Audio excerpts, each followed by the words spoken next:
ሶማሊላንድ ለእስራኤል ወታደራዊ ቤዝ አልሰጥም አለች። ታይዋን ለእስራኤል አጨበጨበች። የኤርትራ ውትወታም። አዎ የሶማሊላንድ ህዝብ ከመሸ ምን አይነት ምናወረደልኝ ብሎ ወጥቶ በፌስታ በደስታ ጨፍሯል። ደስታውን ገልጧል። ጎረቤት ሀገራት እስኪደናገጡ የወሬ አርዕስታቸው ሶማሊላንድ ብቻ እስከሚሆን ድረስ የእውቅናው ዜና በዓለም ናኝቷል። ስጋት ያለበትም ጥፍሩን እየቆረጠመም በቀጣይ ምን ሊሆን እንደሚችል ሲያንሰላስል ተስፋ ያደረገበትም አብሮ ከሶማሊላንድ ጋር እንኳን ደስ አለን እያለ ደስታውን ሲያሰራጭ ሰንብቷል። እስራኤል ለሶማሊላንድ እውቅና ሰጠች ሲባል ዓለምን ያሳሰበውና ነገሩን በጉጉት እንዲከታተል ያደረገው ነገሩን ተከትሎት የመጣውንና ቀጠናው ላይ ተጽዕኖ የሚያሳድረው ጠቀሜታ ወይም ተግዳሮት ነው። በዚህም የእስራኤል ወደ ቀጠናው መምጣት የእስራኤልን ስትራቴጂካዊ ጠቀሜታ ያጎለዋል ተብሎ ይታመናል። እስራኤል ከሶማሊላንድ ጋር በአገር ደረጃ ትብብር መጀመሯ በኤደን ባህረ ሰላጤ ለወታደራዊ ጣቢያ እንዲኖራት በር ሊከፍትላት ይችላል። በዚህም እስራኤል የቀይ ባህር አዋሳኝ ሳትሆን በቀይ ባህር ጂኦፖለቲካ ውስጥ ቀጥተኛ ተዋናይና የቀጠናው ሀያላን የሆኑት የግብጽና የሳውዲ አረቢያ ተገዳዳሪ እንደምትሆን ሁሉም በተስፋ እየተነተነው የሚገኝ ጉዳይ ነው። ይሁንና የሶማሊላንድ መንግስት እስራኤል በሶማሊላንድ በሰጠቻት እውቅና ዙሪያ የተደረሰው ስምምነት ዲፕሎማሲያዊና ኢኮኖሚያዊ ይዘት ያለው እንጂ ለእስራኤል ወታደራዊ ጦር ሰፈር መስጠትን እንደማይጨምር ተስፋ አድርጓል። አዎ እስራኤል በሉዓላዊነቷ ወታደራዊ ቤዝ እንድታቋቁምና ሌላ ሀገርን እንድትወጋ እንደማትፈቅድ ሶማሊያ አስታውቃለች።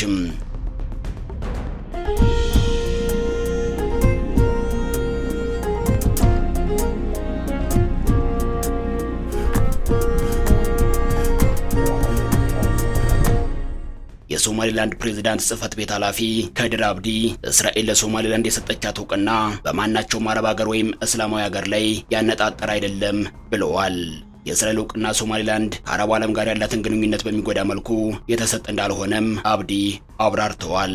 የሶማሊላንድ መንግስት ይህንን ማብራሪያ የሰጠው በርካታ የአረብና መካከለኛው ምስራቅ ሀገራት የእስራኤልን ውሳኔ በብርቱ መቃወማቸውን ተከትሎ ነው።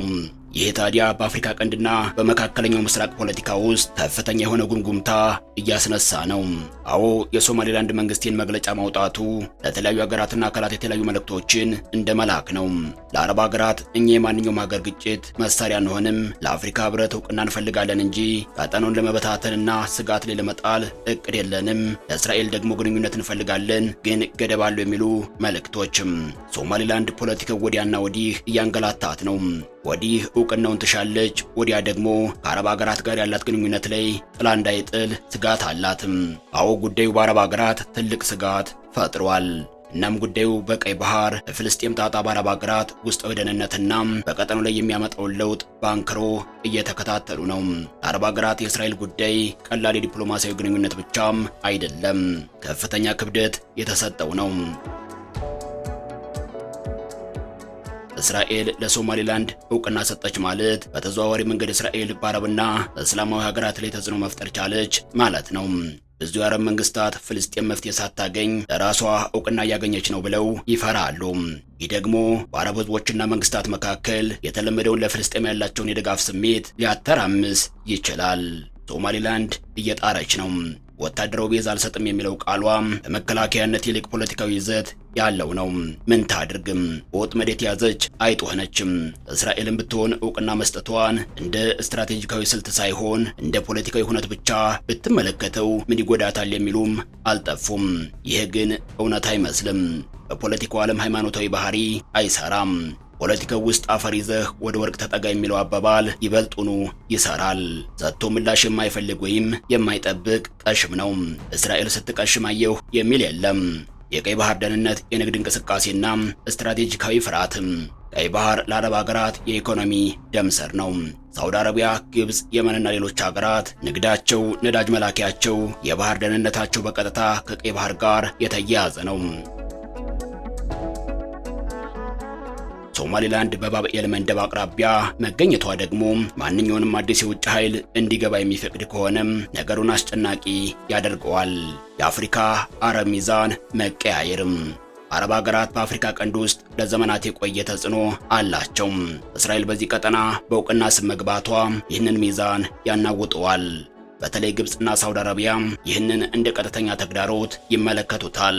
እናም የሶማሊላንድና እስራኤል ጉዳይ በተለይም በአፍሪካ ቀንድ ላሰፈሰፈው የአረቡ ዓለም የቀጠናው ዕጣ ፈንታ የሚወስን ጉዳይ ሆኖባቸዋል።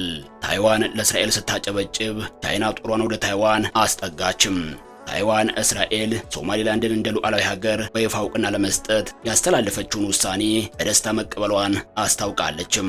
የታይዋን የውጭ ጉዳይ ሚኒስትር የእስራኤልን እርምጃ በማድነቅ በወጣው መግለጫ ታይዋን፣ እስራኤልና ሶማሊላንድ የዲሞክራሲ የነጻነትና የሕግ የበላይነት እሴቶችን የሚጋሩ ተመሳሳይ አመለካከት ያላቸው ዲሞክራሲ አጋሮች ናቸው ሲል ገልጿል።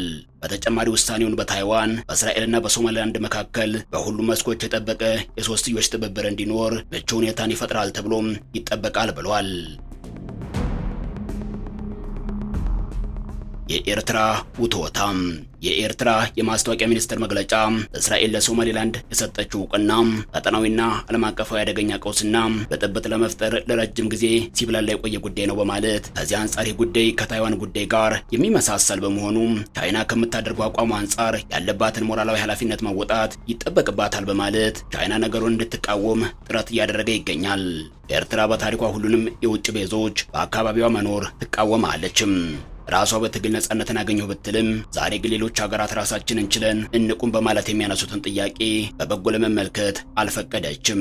ምክንያቱም የመን፣ ሱዳንና ሊቢያ ሊፈጥሩ የሚችሉትን የኛም እንለያይ ንግግር በመፍራት ሲሆን ይህ ኤርትራ በዙሪያዋ ለምትፈልገው የቀጠና መረጋጋት አመቺ መንገድ አይመስልም።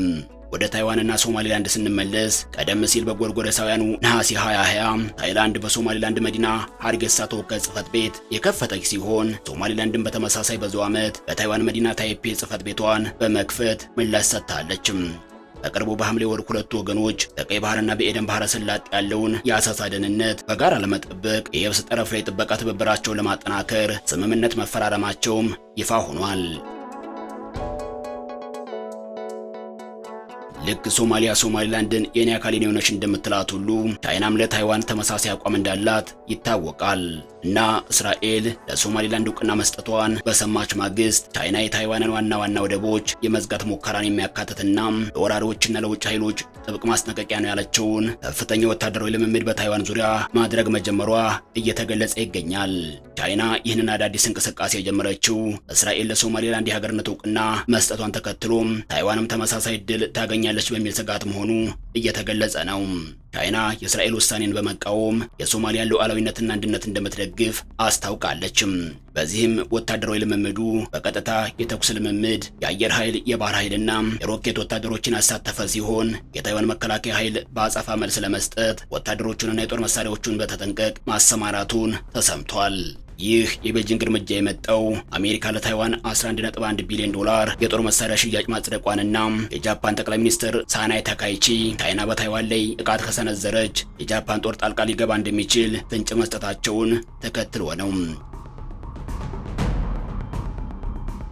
ቤጂንግ ታይዋንን የራሷ ግዛት አካል አድርጋ የምትቆጣጠር ሲሆን አስፈላጊ ከሆነም በኃይል እንደምትቆጣጠራት ስትገልጽ ቆይታለችም። የቻይና ጦር እንደገለጸው በታይዋን ሰሜንና ደቡብ ምዕራብ አቅጣጫዎች የምድርና የባህር ኢላማዎች ልምምድ አድርገዋል። የኤስቲሜሽን 2025 ተብሎ የተሰየመው ይህ ልምምድ ማክሰኞም የሚቀጥል ሲሆን የደሴቷን ቁልፍ ወደቦች የመዝጋትና ደሴቷን የመክበብ እንቅስቃሴዎችን እንደምታደርግ ይገመታል። የታይዋን ፕሬዝዳንት ጽህፈት ቤት ቻይና ዓለም አቀፍ ሕጎችን በመጣስ እያደረገች ያለችውን ወታደራዊ ማስፈራራት በማውገዝ ቤጂንግ ይህንን ኃላፊነት የጎደለው ትንኮሳ በአስቸኳይ እንድታቆም ጠይቀዋል። የታይዋን መከላከያ ሚኒስቴር በበኩሉ ባለፉት 24 ሰዓታት ውስጥ 2 የቻይና የጦር አውሮፕላኖችና 11 መርከቦች በደሴቷ ዙሪያ ሲንቀሳቀሱ መታየታቸውን ገልጾ የታይዋን ጦር በተጠንቀቅ ላይ እንደሚገኝና ፈጣን የአጸፋ ምላሽ ለመስጠት ዝግጁ መሆኑን አስታውቋል።